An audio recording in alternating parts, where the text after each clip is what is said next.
Chief Financial Officer of L&T is with us, and he will begin the proceedings with a presentation on the company's performance in the first quarter of FY18.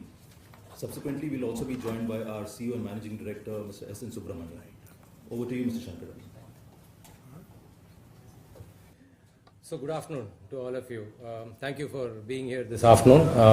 As you know, we are meeting for the presentation on the performance of the company for the quarter ended June. Happy to report fairly strong numbers in an environment which continues to be testing. We continue to be optimistic though. I'm saying this for two reasons. One is the sheer potential of the areas that we operate in is so enormous that we do believe over a long period of time there's going to be considerable opportunity for the company to pursue profitable growth. The second reason why I'm saying this is the macros which dominate the country's economic landscape are possibly in very good shape. We have highly manageable fiscal and current account deficits. We have reined in as an economy inflation. The interest rate environment has been benign. There is a lot of expectation on the monetary policy authorities to support growth. We've had a fairly good monsoon so far. We've had broad basing of tax collections if you go by the number of additional returns that have got filed. So I think as a country and as an economy, there are a lot of things that are aligned well, and it is up to corporates like us to take advantage of this opportunity to move forward. Obviously, there are challenges, and I think it's very important to recognize them as well as we plan for profitable growth. We have investment momentum which is still lackluster. The spends are led by public sector and government. The programs are largely state-sponsored. We do have non-performing assets as a major issue to be tackled in the banking sectors, which have assisted the capital formation in the past. We thankfully have a very robust capital market driven by liquidity, but we also need to have a very robust and quick dispute resolution mechanism for us to be able to operate meaningfully in the current space. So having said this, let me get to presenting the performance of the company for the quarter one. The usual disclaimer on forward-looking statements that could be made in the course of this presentation. The highlights are bucketed into four broad categories. We do report a degrowth in order inflow of 11%, and this is largely on account of a large order win that we had in quarter one of the previous year. We'll look into details a few slides down. Order book at 2.63 trillion is up 2% as compared to the order book that was there in the same period last year. Revenue is up at 10%. EBITDA has grown by 9%, and profit after tax is up by 46%. And considering the environment that we briefly spoke about, I think these numbers augur well for the rest of the year.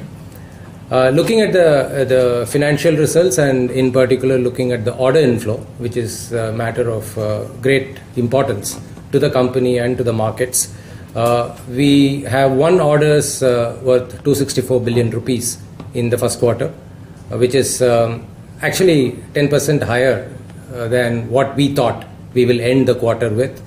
We've been fortunate that we've had the roll of the die in terms of some of the orders coming in a little ahead than what they were originally planned. Nevertheless, they are 11% lower than the wins that we had in quarter one of the previous year. And this is largely on account of 6,500 crore orders that we won in hydrocarbon space last year this time. And when you have such a lumpy order in any quarter, the quarter-to-quarter comparison does become challenging going forward. But the important aspect of this growth is domestic orders have grown in excess of the international orders. During the quarter that I'm reporting, we had 12% growth in domestic orders, and the international orders grew by 8.5-9%. So overall, we do see the first signs, so to speak, of some of the sectors in the domestic economy picking up pace. We had infrastructure pulling its weight, and largely in terms of power transmission distribution, area of water, and even in space of minerals, metals, which have been considerably strained in the past quarters. We've had some turnaround in terms of some of the refineries beginning to look at their capital expenditure.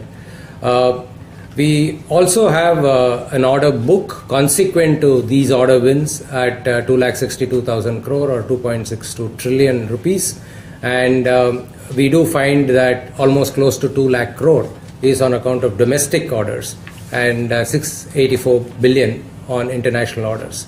Another point to note is 70% of the orders that we have won during Q1 is domestic orders, and the international accounts for 30%. When it comes to order book, we have close to 26% of the order book to be executed on contracts on the international markets. Looking at where the orders came for the company during Q1, we had 57% of the order flow coming in from infrastructure segment. And as you know, this segment does cover areas like transportation infrastructure, heavy civil, buildings and factories, power transmission distribution, water, effluent treatment, and smart cities. We have very little order wins during this quarter in the area of power, in the area of heavy engineering, and hydrocarbon. We did see services part of our portfolio doing well, and as we normally report, the revenues of the services constitute the order inflow as well.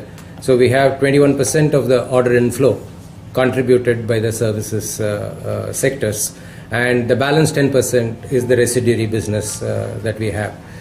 If you look at the order book breakdown, we have close to 2 lakh crore from the space of infrastructure. So out of the 2,62,000 crore, 75% is in the area of infrastructure, which anyway is the area where the government-sponsored programs are focused on. So consequently, it is no surprise that much of our order wins as well as order book lies in the infrastructure space.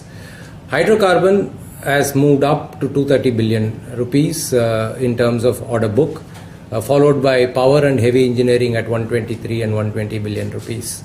All the rest of the business put together has close to 150 billion rupees of orders to be executed.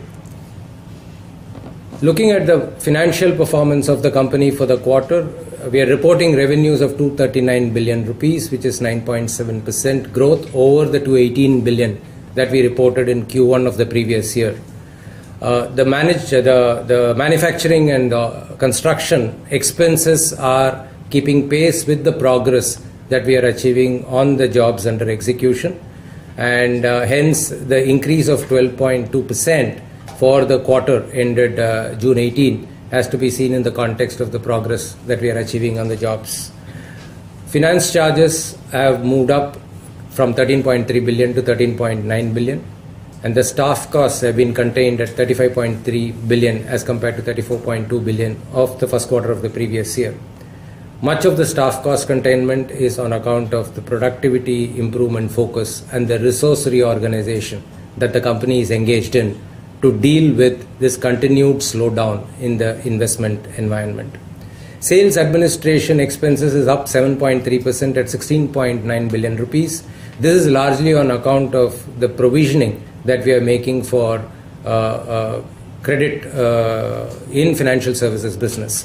And we are, as you would have possibly noticed and heard commentaries on the financial services business, which when reported their results, that both combination of prudential norms as well as an assessment of the portfolio has caused the increase in the credit cost. Just to make a point, notwithstanding the increase in the provisioning, the profit growth of the financial services business has been an impressive 49%. So the total operating expenditure of the group is at 219 billion rupees, up 9.7%, almost in tandem with the growth in revenue. And consequently, the EBITDA EBITDA margin at 8.6% stays flat. The EBITDA, however, at 20.6 billion is up 8.9%. The finance cost at 3.7 billion rupees is higher by 12% as compared to 3.2 billion. Combination of both customer advances, which are interest bearing, as well as mix of borrowing tending more towards short-term borrowing, given that there is an anticipation of softening of interest rate, has led to an increase in the interest cost.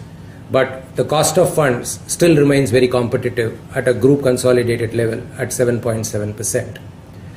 The depreciation at 5.5 billion rupees is up 18%. This is largely on account of an asset that we impaired in Middle East when we were rebalancing our capacity in Middle East between the various businesses, namely hydrocarbon and heavy engineering business. Other income at 3.8 billion rupees represents the treasury earnings that the company has made, and it is 25% higher than the 3.1 billion of the previous year. Profit after tax before exceptional item, and there are no exceptional items in the quarter under reporting. Profit after tax at 8.9 billion rupees is up 46% as compared to 6.1 billion rupees, largely on account of improved performances of some of the subsidiary associate companies. The reported profit after tax stays at 8.9 because of no exceptional income embedded in the charts. The segment performance, we are divided into the broad infrastructure, power, heavy engineering, electrical, hydrocarbon, developmental projects, information technology, technology services, financial services, and others. And these are the broad segmentation that we normally report, and there are no change in that reporting. Looking at a couple of segments, a slide, we start with infrastructure segment. This segment has had a very good first quarter. At 105 billion rupees of revenue, the revenues are up at 16%. This is in the context of overall revenue growing by 10%. But normally, given the dominant segment that infrastructure is, infrastructure segment, if it pulls ahead on these lines, it augurs well for the overall revenue of the company. Of the 105 billion, 34.2 billion represents the earnings that we have from the contracts in the infrastructure space that we execute outside of India. The EBITDA margins at 8.1% is lower than the 9.2% of quarter one of the first year, but not a cause of concern because our project progress is not linear. So the quarterly volatility in the revenue and the profits, and hence the margins, are to be expected. We do stick to our earlier assessment that we would end the year in terms of all our margins, excluding the services business and the developmental project business, hopefully at 25 basis points higher than what we reported for the full year last year. Power segment, as all of us know, is facing a lot of headwinds at the sectorial level. There are several issues in terms of excess capacity, very competitive, aggressive bids that are coming in, limited opportunities, and so on and so forth. There are several capacities which are half-built, waiting to be completed. There are non-performing assets issues that needs to be resolved. There are PPAs which are getting renegotiated, and the fuel supplies which are getting realigned. So considering the amount of issues that are getting dealt with this sector, it is of no surprise that we've had a very flat year in terms of power operations. The revenue for the quarter is at 17.6 billion rupees, which is more or less a 2% growth over the 17.2 billion of the previous year. The EBITDA margins at 1.3% is representative of both the capacity underutilization and the competitive pressures that sweep this sector. Hydrocarbon sector has turned around well. We have in the past discussed about projects in the Middle East which have not performed well. Happy to report that all of those projects have been resolved, and we are now looking at numbers which emanate out of projects under execution, and they're all in good health. The segment revenue from hydrocarbon at 25 billion rupees is up 18.7%. As you can see, more than half of that revenue comes from international jobs. EBITDA margins at 6.8 reflect the growing volume as well as a departure from the loss-making legacy jobs and entry into profitable portfolio of jobs. Heavy engineering segment has had a difficult quarter. Even though the investment momentum in the downstream segment looks better than the upstream segment, the order for custom-built equipments will take some time to come, so we still are experiencing headwinds in terms of ordering opportunities.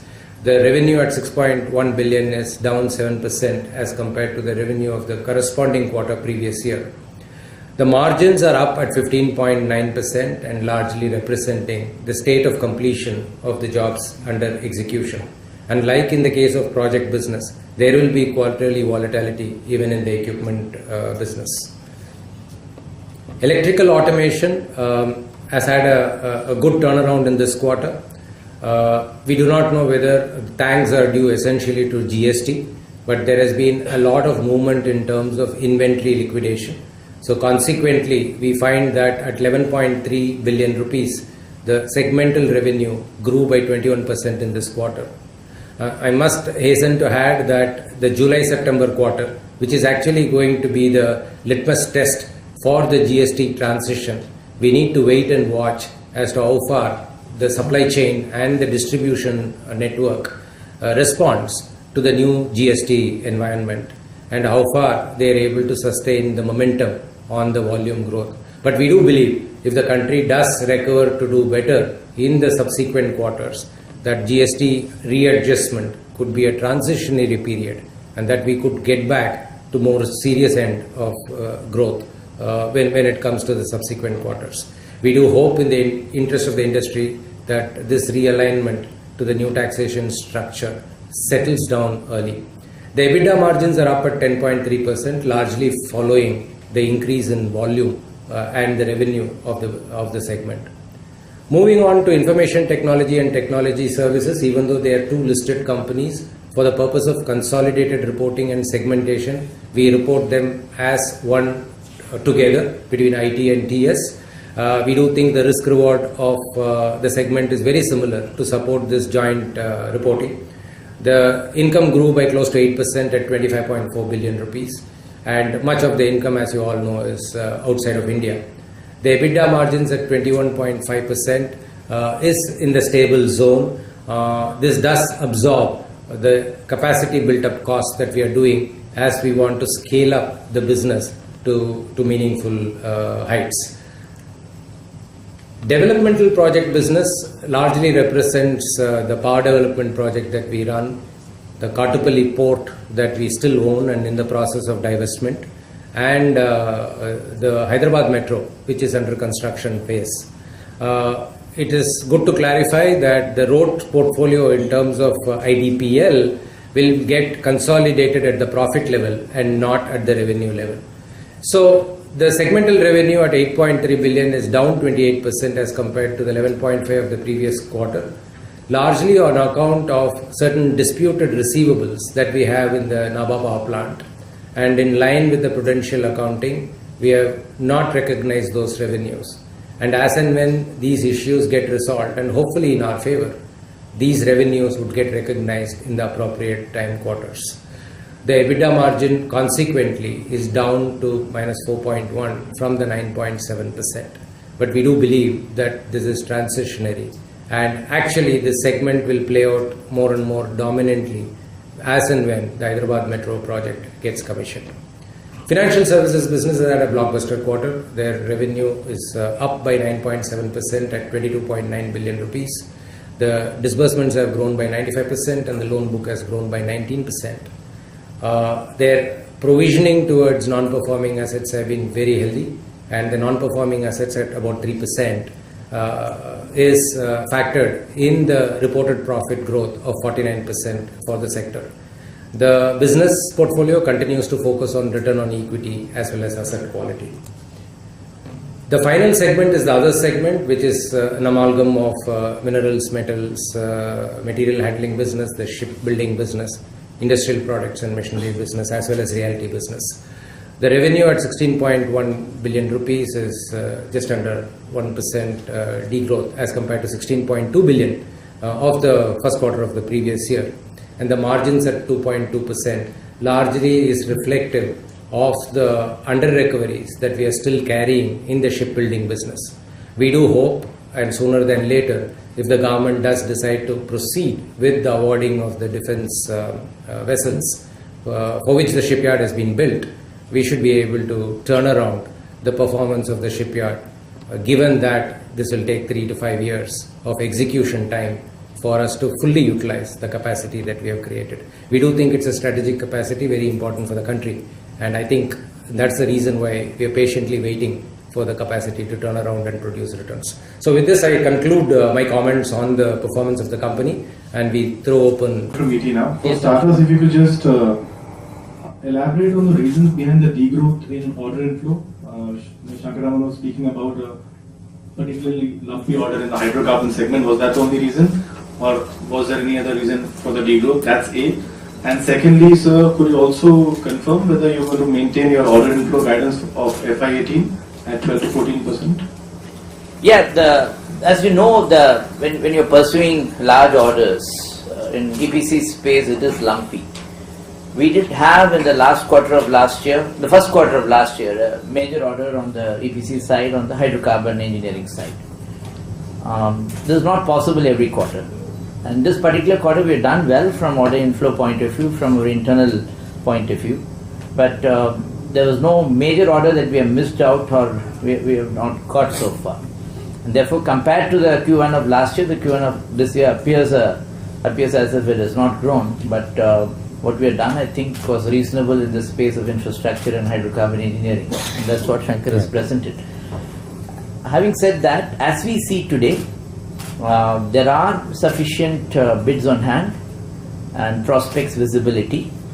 I think to say anything different from the guidance that we already given on the order inflow growth, it's not appropriate right now. I think we are on track, and we do feel quite positive about the outcomes as we just look ahead.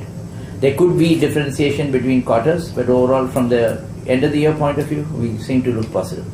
Just to supplement SNS, is the 11% degrowth masks a 12% growth in domestic orders, 26% growth in infrastructure space. That's getting compensated by a 40% decline in the international orders. And the decline in international orders is both circumstantial because Middle East is slowing down, and also partly deliberate because we are getting far more selective in what we do in Middle East. So I think while on an aggregated basis that minus 11% catches the eye, what we should not miss out is the 26% growth in infrastructure sector for the quarter. Mr. Shankaraman, during your presentation you had referred to the fact that the investment momentum continues to be lackluster.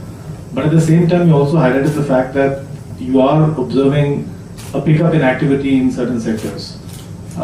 Could you explain which side are you leaning more towards? Because on one hand you're saying that it's lackluster, but you're also speaking about a pickup in domestic sectors. I'll explain my comment. Maybe the SNS can join in terms of the prospect. Lackluster was a comment in the context of the opportunities and our preparedness to execute far larger than what we are doing. But the growth is factual. So what I was reporting was that while we have not entered a zone where orders are coming thick and fast, as it used to happen in 2007, 8, 9, 10. But we have seen that we are singularly differentiated in terms of being able to win bids that we seek and target. On which sector, SNS, maybe you can. If you want a detailed rub-down, I can try to do it in as short as time as possible. So, if you go through sectors, one of the biggest segments is the building side, right? You do see some lackluster there, in the sense that the real estate is still not picked up. When I say the real estate construction part, that means the real estate per se.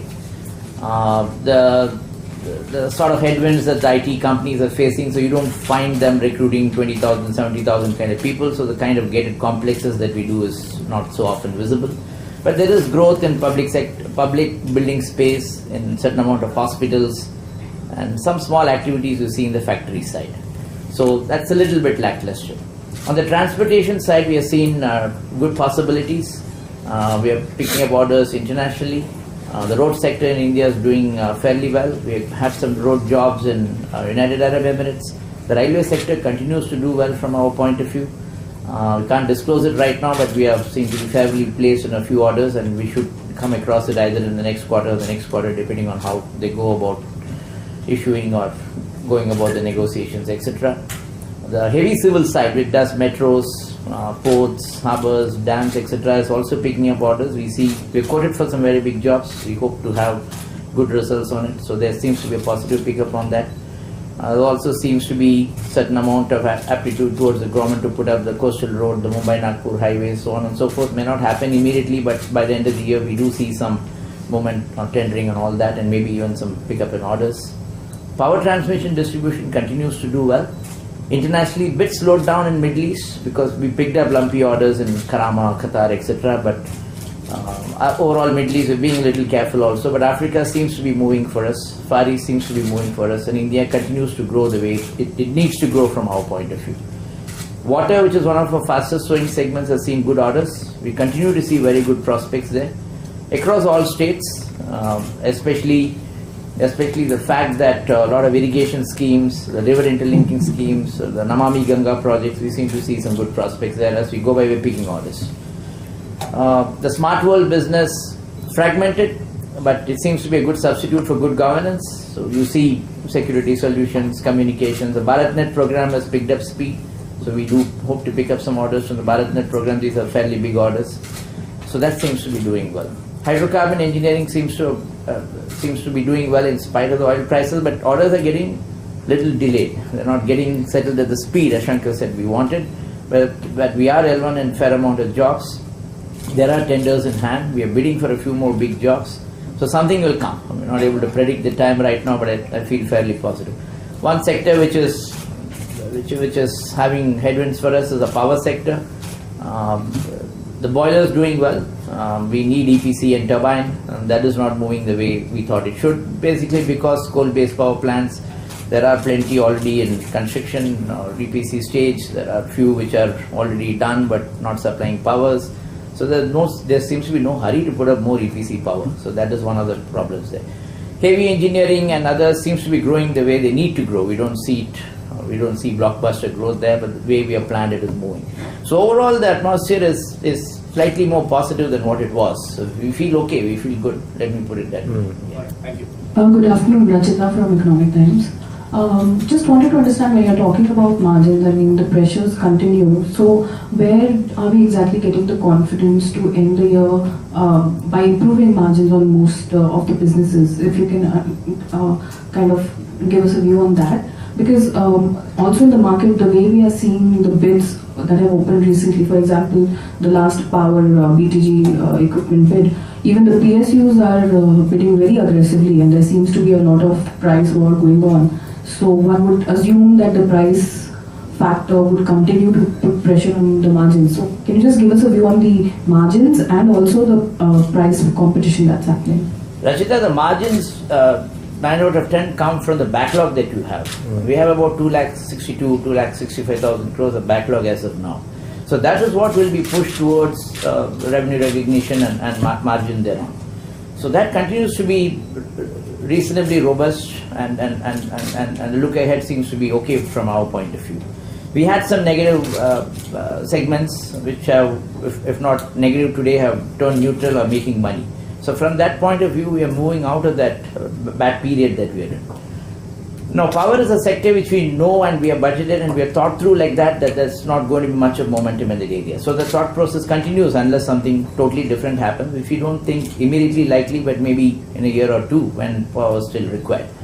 So having said that, power has been budgeted like that. And we are very clear we are not going to take orders just for the sake of filling the shops up or in a desperate manner. The competition can do it because they've been there for a long time, they have spares and services to be done, and therefore they have margin there, therefore they can afford to take it. But we cannot afford to do that because you're still new in the sector. So power will have its own course. What we need to be worried about power is that tomorrow it does not turn negative. Towards that we will do what we can along with our partners, maybe even take some international orders to see how to move it forward. Can be done in some parts of the shop, cannot be done in some other parts of the shop. So that is something which we have to plan and see how to move it forward. But other than that, we are not that worried about margin. What we are committed, what we are guided, I think will be foreseen from that point of view. So what about the pricing policy? Because, for example, in the power business, you have been doing fine pricing, given how the market has been. But is there a lot of pricing pressure, and is there a concern that going ahead, like you said, that the current order book is giving you the comfort, but the incremental orders that come, would they be on a lower profit margin? No, we are very clear as an organization. We will bid what it is required to be bid, and the idea is to ensure margin. Bottom line is sacrosanct.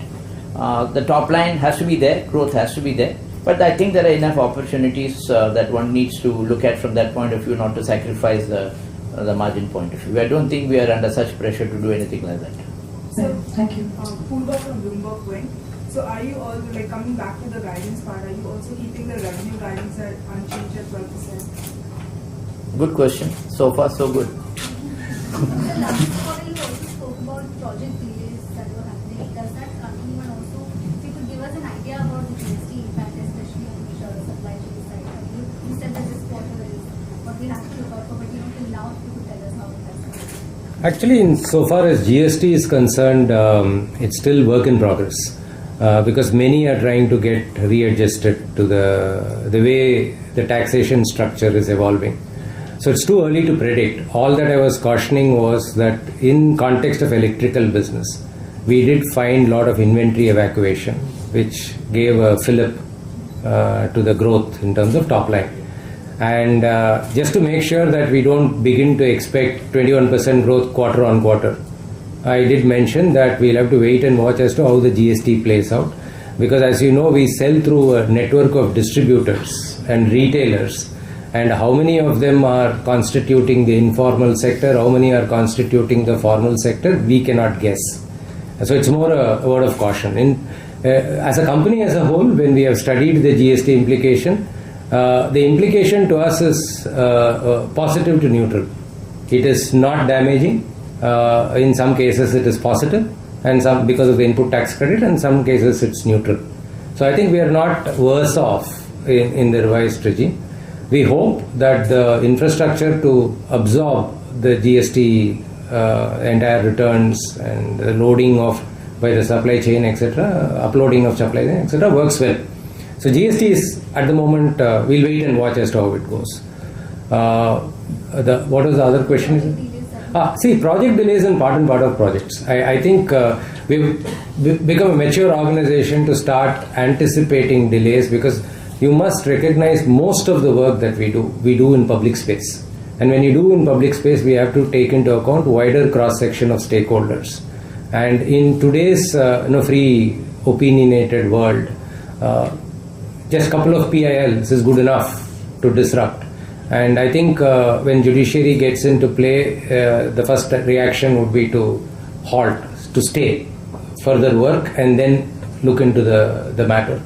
So I think these delays will be there. I think we'll have to learn to plan for them, price them, and move ahead.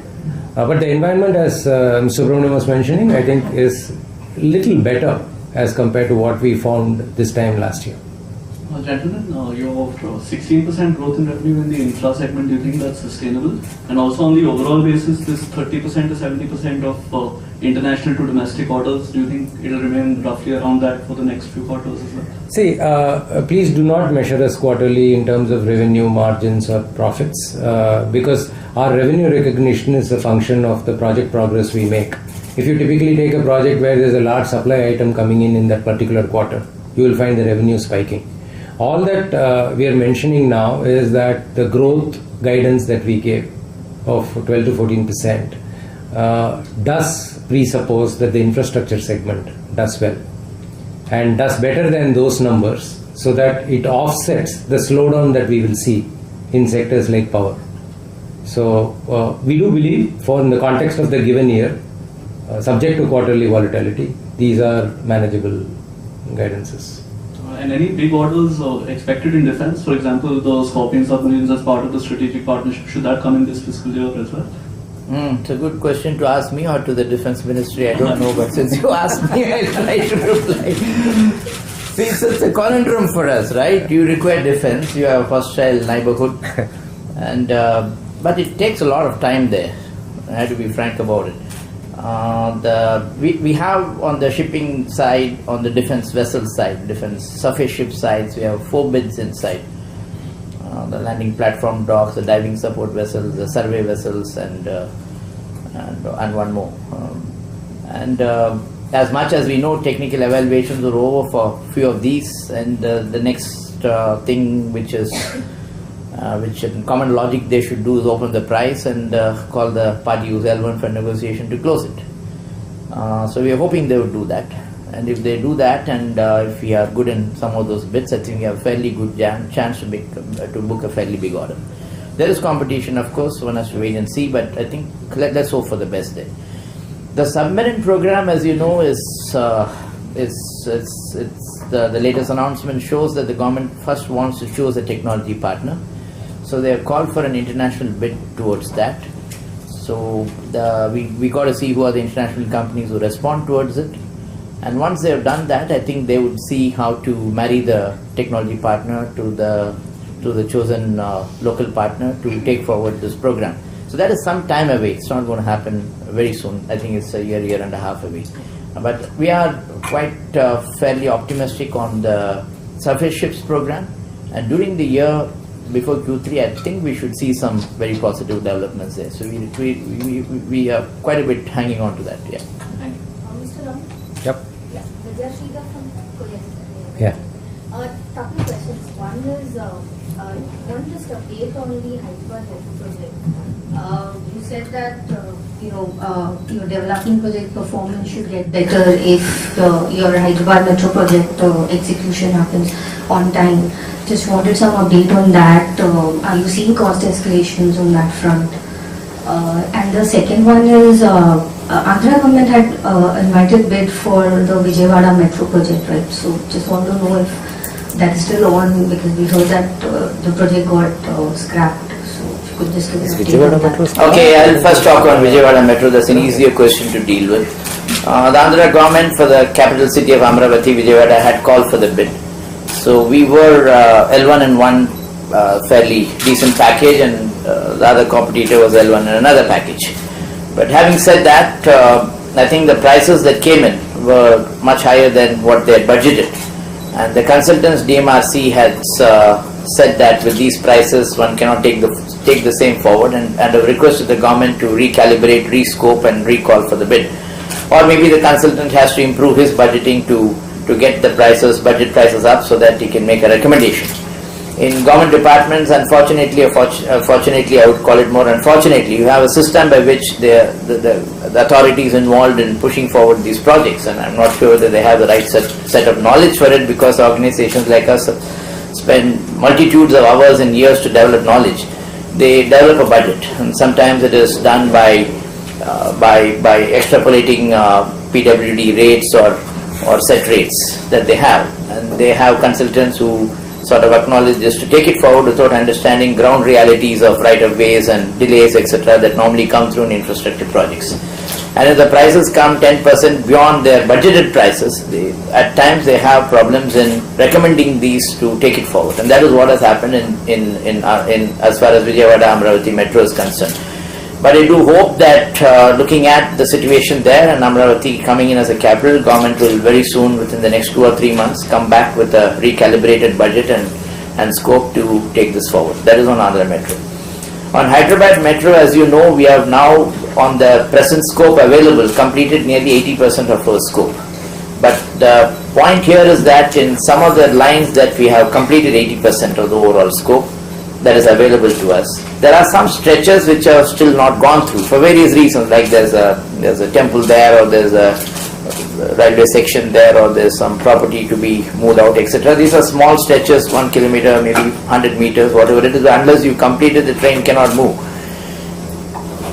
There is a recent suggestion that a major stretch between Nagole and a place called Miapur, passing through a major intersection point called Amirpet, could it be completed before the global summit sometime in November? And if we are trying our best towards that, and if that can be done, there's a likelihood that one major line of Hyderabad Metro would be inaugurated this year. And that's what my colleague Shankar was mentioning, that if that is inaugurated, then we are finally through to pushing forward the project.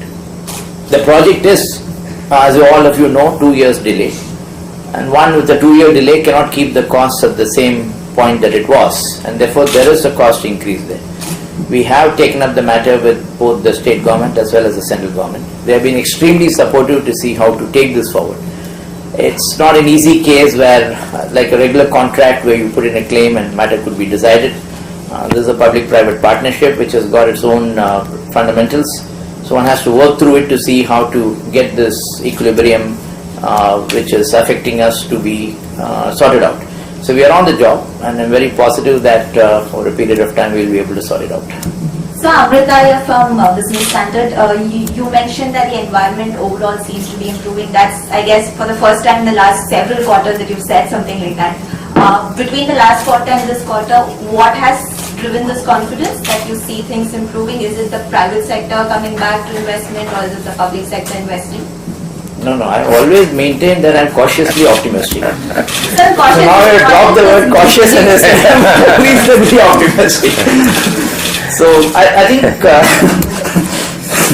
it's a good question anyways. I think, see, the investments in India are driven by three factors. One is the direct spend by either the central government or the state governments. Second is spent through developmental agencies like World Bank, JICA, ADB, etc. And third is a private sector investment. One of the biggest growth before these 3 years, you can say the previous 5-7 years, was due to the fact that private sector was spending in a very large manner to put up public spaces, public projects, and also developing their own capacities, etc. That, as all of you know, due to various reasons has taken a backseat due to the leverage or revenues not coming in as expected or the growth not being there, etc., which is a separate chapter by itself and is well documented, and all of you know that. The fact that central and state governments also went through tepid times because of the frequent elections and the need for social spending, and therefore not having enough money towards capital spending is a fact. But having been 3 years in power now, they cleaned up quite a bit of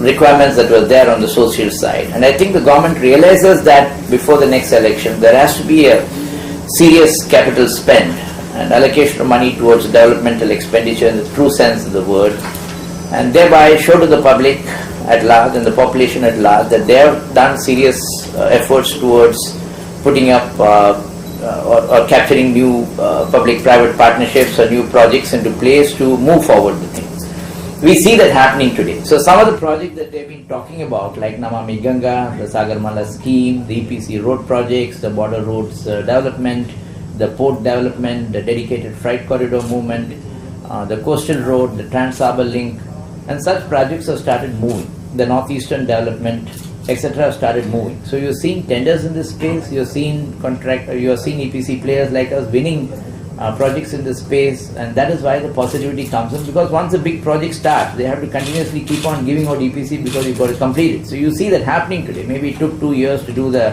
feasibility, land acquisition, etc., etc. There's also a high possibility the high-speed corridor between our Prime Minister, Honorable Prime Minister, and the Prime Minister of Japan could see some initiation during November when the Prime Minister of Japan visits India. And maybe it'll take another 6 months to come out with tenders, etc., but some movement is taking place in such areas. And that is why we are of the firm view that we are being cautiously optimistic. It is also a fact today, but for some of these major projects, they have started involving financing agencies like JICA, JBIC, ADB, World Bank to come more aggressive and positive towards pushing some of these projects, and you see that happening. And that's the reason for the reasonable optimism. And do you expect that in the run-up to the 2019 elections to continue? We are seeing it. We are running right now. Just one more small question. Any further fresh slow-moving orders that you've accounted for? No, actually we don't do this on a daily basis. We have to allow some time to pass. Maybe end of 6 months we will take stock and tell you. Kunal Kamal from Cogent says, I have 2 questions on your real estate business. Are you seeing a return of normalcy there? And you haven't shown any interest in BDT redevelopment. Any reasons for that? Oh, the BDT redevelopment. Okay, let me answer that. The other question Shankar will answer. We have one BDT development, which is the Naigaon project. Yeah, the Worldly project house. We have one Naigaon. It is also a fairly reasonably big project, 3,000 crores odd. Now, as an organization, we have not done this, shifting people, doing the construction, getting them back. So when it was a reasonable value, we did take a look. This was a fairly big value. And second, it's a very long development, 8-9 years. I think to answer many of your questions, are you maintaining margin, are you looking at the environment, are you desperate for orders? This tells you how the organization works, that we are cautious and careful and and then do a lot of due diligence and risk analysis before we book orders. It's a big water, and we would have loved to have gone for it, and 9 out of 10 maybe would have won it. But I think this 9 years into a project, when you cannot predict escalation, when you don't know how the society is going to behave, you know the issues that will come in with moving people and getting them back, public space, etc. So I think the better part of the mind worked on the risk involved in it, and we said we will not take a look at it. And that is why we did not bid into it. Insofar as reality is concerned, I think even today, if you have the right product at the right price points, there is genuine interest that's available. The fact that housing finance is available at a competitive price also helps this cause. The fluff really was that additional investments that was flowing into that asset class, with all the steps that the government is taking in trying to formalize the sector. That fluff has sort of moved away for a while. So these are unnatural times, transition times, so we can't yet conclude on a generic basis that demand is low or high. But if we have inventory, and in a couple of our projects, we are even today booking 20 to 30 apartments a month. So I think inventory at the right price does find takers. So is there any update on your, you mentioned the last time that InvIT is a possibility that you will be looking at. So is there any updates on that and looking at? Yeah, all good things take time. InvIT is one such. So we have to work through the regulatory maze to make sure that we have interests. It is good that that market has got opened up. It's good that people are looking at that space, and it's a very stated objective for us that we want to recycle capital. So we are looking at it. We're looking at it and let it mature. And in any case, we'll have to go through the regulatory filings and all of that. So the gestation period could be anywhere between 3 to 6 months, depending on how quickly the regulators are able to get hold of. Are you looking to apply for one this year? See, never say no. So I think it's a source of capital. So we're trying to evaluate the feasibility of it. Given the brand that we have, we cannot go in and come out without completing the program. So we're taking all the care that is required to make sure that the asset class is marketable and the investor's appetite is well formed. Once we do that, I think we have assets to offer for sure. Excuse me, yeah, hi, Raj here from InfraAsia. So, wanted to know about your renewable, is there any plan for renewable energy division? And also, if you can take us through your partnership with CPPIB. Is that only for road sector, or will look to expand to other sectors also? And is there any plan to also sale of assets to raise money for your business? So you mixed up a lot of very complicated questions. I'll answer one part of it, which is the renewables. So I think as an organization, and as all of you know, we're trying to focus and get back to some things we believe as a core, and that's a very clear stated policy, and that's what our strategic plan is all about, and that's what we are on the way to do it. We are present in the renewable space in the sense that we do a lot of EPC solar. We are one of the largest EPC solars in the country, and we do about, last year we did about 440 megawatts, and this year is also heading to something like that. So we are present in the space, but are we going to own renewable assets? Are we going to invest in it? No, that idea is not there. So we're not going to own any wind assets, we're not going to own any solar assets. But if somebody is putting up solar, PV crystalline, we would definitely be there, but not wind too. So that's the way it is. On CPPIB and the other question, I think my last chance. Yeah, CPPIB, I remember. Other question I forgot. First, let me complete the answer for CPPIB. See, the platform does not have any restriction in what to bid for. We have chosen to stay within the road and the transmission line tower business, and today our portfolio includes these two. So if an opportunity comes up beyond these, and these are within the guidelines, guardrails that we have got in terms of how risky the investment can be, how much the return should be, etc., we will look at these opportunities. But at the moment, given the way the PPP space is populated, I think looking at roads and transmission lines is quite handful. So I think for the moment we will stay that way. And I forgot your middle question. The sale of assets. On asset sale, if you're talking as in a more broad-based manner, we are such a vast business conglomerate. There is always some piece of assets which are relevant at some points in time, aids growth, important, and at some point in time they get descaled. It's gratifying to know that most of the assets that we actually step out of are not on account of need to raise money to survive. It is more to unlock capital for value creation than to raise money.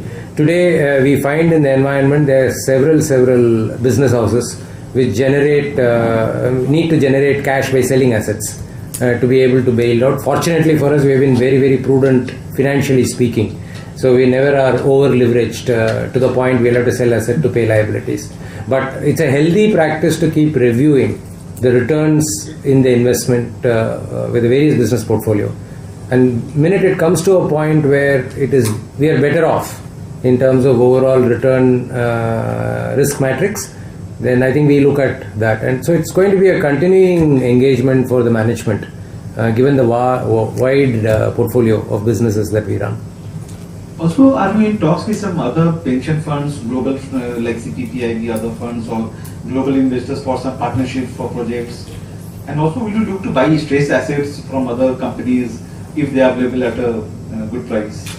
See, partnerships, conversations, yes, I think both at a project level, even if you are doing EPC, or at a larger platform level, there is always conversation, and I think L&T is a very natural port of call for many of these funds who come into India and want to get either an understanding of the sector or explore the opportunities. So yeah, there are several people who come and talk to us. But other than CPPIB, we have not really closed out anything with anybody. Secondly, in terms of stressed assets, I think we are in the process of restructuring the IDPL portfolio ourselves. While in the long run, if you are able to create a funding platform, and let's take that InvIT for example, then if you are able to generate enough capital to invest beyond the portfolio of assets that we have, that platform, which will have multiple investors, can look at those assets. But we should recognize now that good assets and stressed promoters are a rare combination today. Stressed promoters and stressed assets is what is populating the market. Now there is no point getting into a stressed asset without being prepared to deal with the consequences, and many of these are dispute resolutions. So I think the environment for PPP, and the government and the policy maker will have to do a lot of work in this area if they want to turn it around as interesting proposition. Then I think dispute resolutions are a must, and faster they happen, the better that space will be. There's just no point aggregating more problems and then wondering even more than where one is to solve. It's not just a value proposition. Because you invest today, okay, you will get a 20% discount, okay, you put your capital to work, but we are accountable for returns that discounted capital generates over a period of time. So I think we need to be very careful. We are not a vulture fund as an organization to look at this at any price and then to trade on them. Mr. Raman, just one last update. Has your working capital situation improved further? Last quarter you did see some improvement. Sorry to disappoint you. We actually went down by 100 basis points. But this was expected. Quarter 4 is always a big quarter for us in all senses of the term, be it order, be it sales, be it margins, and likewise collections. First quarter historically has been a quarter where a lot of liabilities and vendor payouts mature. And likewise, the first quarter this year also saw a lot of those going out.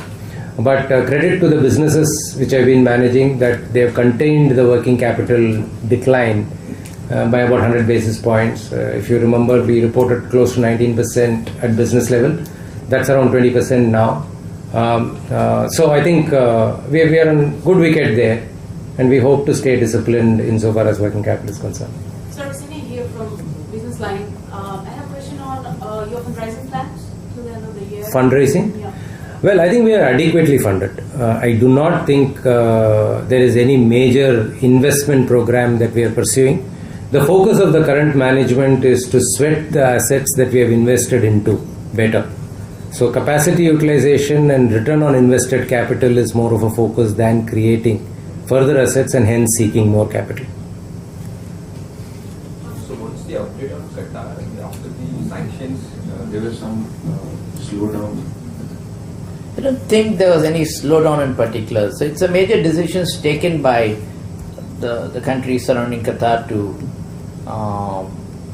let me say, have a limited boycott of Qatar from geopolitical point of view. We have a fairly large stake in Qatar. So there were some adverse reactions to that in the sense that I think our exposure would be roughly about $2.5–3 billion. That is basically the Qatar Metro, Karama, the Al Rayyan Stadium and the LRDP project. The Wakra job is nearly getting over. Wakra road job is getting over. So it's a reasonable exposure, but the jobs that we're doing are very essential from the economic point of view. These are not fancy jobs, these are more essentially required kind of infrastructure jobs. The immediate reaction of Qatar, which is a fairly wealthy state, which a huge sovereign fund, etc., was to also react. They cannot be taken lightly. They are an economic power. They are one of the largest American bases there. And therefore their reaction was to say that do not employ companies originating from the countries where the boycott has taken place.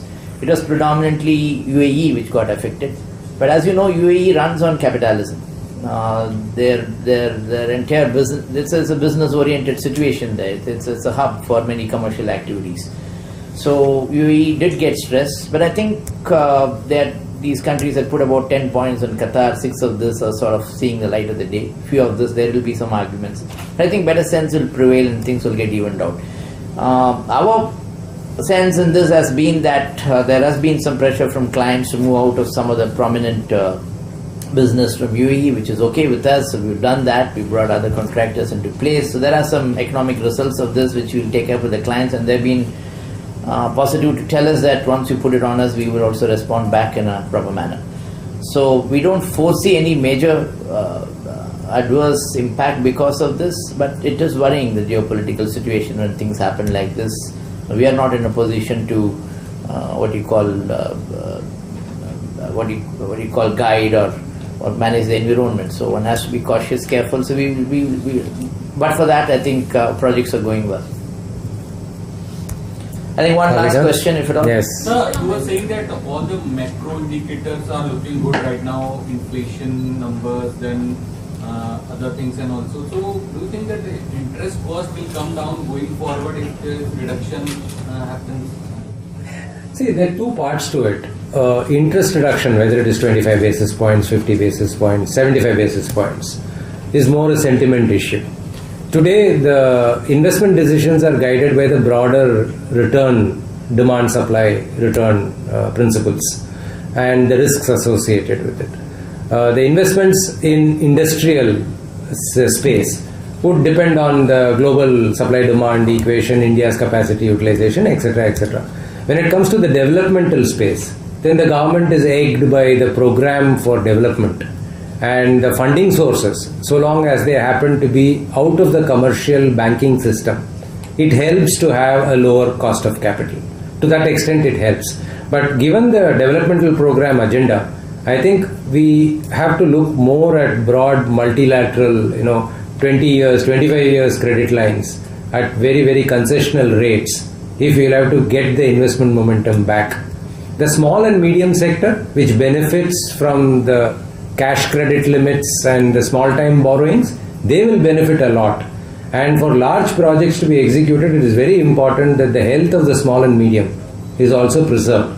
Because we're not in a position to do every bit of work. We might have to engage all of them. So from a broader recovery perspective, lower interest rate, given the fact we have favorable macro, is a right policy move. Okay guys, Yeah. thank you. Thank you very much. Yeah. Thanks.